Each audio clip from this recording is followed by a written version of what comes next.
Views हम जिस दौर में रह रहे हैं उसमें किसी भी मुल्क के फ्यूचर की सक्सेस की प्रिडिक्शन उसकी टेक्नोलॉजी से लगाई जा सकती है। और टेक्नोलॉजी में सबसे बड़ा फैक्टर स्पेस का होता है कि कोई भी मुल्क स्पेस में कितना कामयाब है। इसी सिलसिले में आज हम कंपैरिजन करेंगे इंडिया और चाइना का स्पेस के हवाले से। इंडिया के स्पेस प्रोग्राम की बुनियाद डॉक्टर विक्रम साराभाई ने 1969 में रखी थी। इसका हेडक्वार्टर बेंगलुरु में है। इसने अपना पहला स्पेस मिशन 1975 में सोवियत यूनियन की मदद से लॉन्च किया था, जिसका नाम आर्यभट्ट था। चाइना के स्पेस प्रोग्राम की बुनियाद माओ जेडुंग ने 1956 में रखी थी। इसका हेडक्वार्टर बीजिंग में है। चाइना ने अपना पहला स्पेस मिशन 1970 में भेजा था और इन्होंने भी सोवियत यूनियन की मदद से ही भेजा था, जिसका नाम लॉन्ग मार्च 1 था। पहले चाइना के स्पेस प्रोग्राम का नाम मिनिस्ट्री ऑफ एयर स्पेस हुआ करता था, लेकिन 1991 में सोवियत यूनियन के टूटने के बाद इसका नाम CNSA रख दिया गया। इंडिया का स्पेस प्रोग्राम इसरो दुनिया की नजरों में 2008 में आया, जब वो मून से वाटर पार्टिकल्स कलेक्ट करके लाया। फिर इसरो ने ये वाटर पार्टिकल्स मुख्तलिफ स्पेस एजेंसीज को भी भेजे और उन्होंने इन्हें प्रूव किया।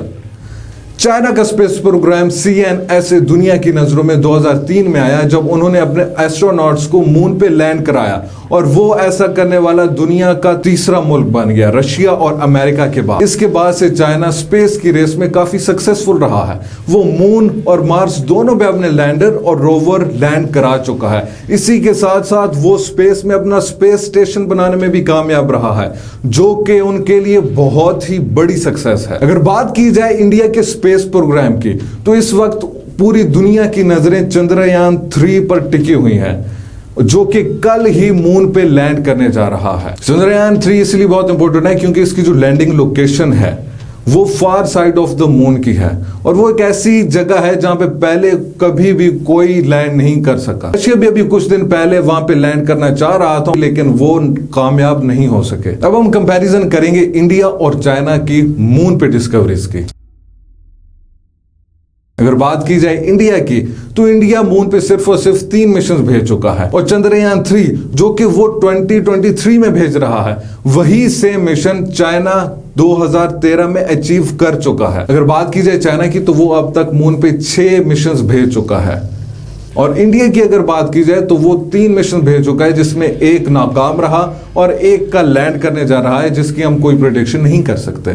तो मून की रेस में साफ साफ चाइना इंडिया से काफी आगे है। अगर बात की जाए मार्स की, तो मार्स की रेस में इंडिया कुछ सालों पहले तक चाइना से काफी आगे था, क्योंकि वो अपने पहले ही मार्स के मिशन में मंगलयान 1 में अपने ऑर्बिटर को मार्स के ऑर्बिट में दाखिल करने में कामयाब हो गया था। लेकिन पिछले साल चाइना ने अपना मार्स मिशन वहां पे लॉन्च किया, जो कि पहले 2 बार नाकाम हो चुका था।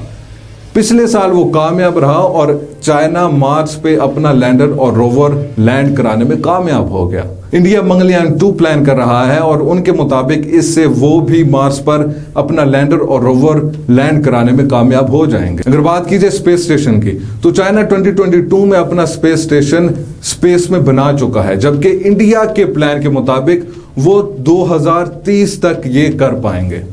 तो इसका मतलब है कि स्पेस स्टेशन की रेस में भी चाइना इंडिया से कोसों आगे है। अब अगर बात की जाए मैन्ड स्पेस मिशंस की, कि वो अपने एस्ट्रोनॉट्स कहां तक भेज चुके हैं।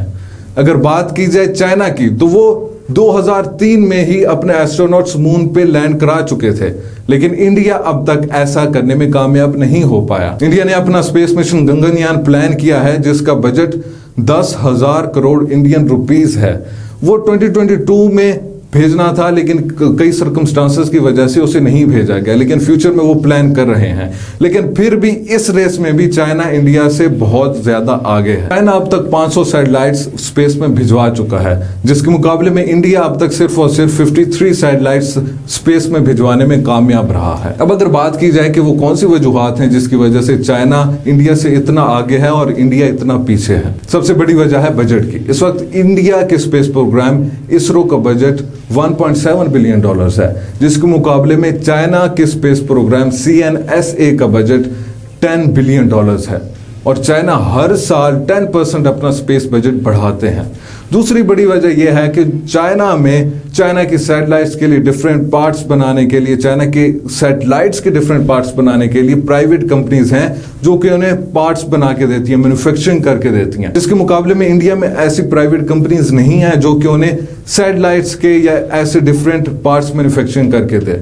ये सारे काम भी मैन्युफैक्चरिंग के भी इसरो को खुद करने पड़ते हैं, जिसकी वजह से उनका काफी टाइम वेस्ट हो जाता है और वो बहुत सारे स्पेस प्रोग्राम्स करने में लेट होते जा रहे हैं। नाज़रीन, हमने तमाम फैक्ट्स एंड फिगर्स आपके सामने रखे जिससे क्लियर है कि स्पेस की रेस में चाइना इंडिया से बहुत ज्यादा आगे है और इंडिया को बहुत मेहनत करनी पड़ेगी चाइना तक पहुंचने के लिए। नाज़रीन, ये थी आज की वीडियो। आपका इस हवाले से क्या कहना है? आप अपनी राय का इजहार कमेंट सेक्शन में कर सकते हैं।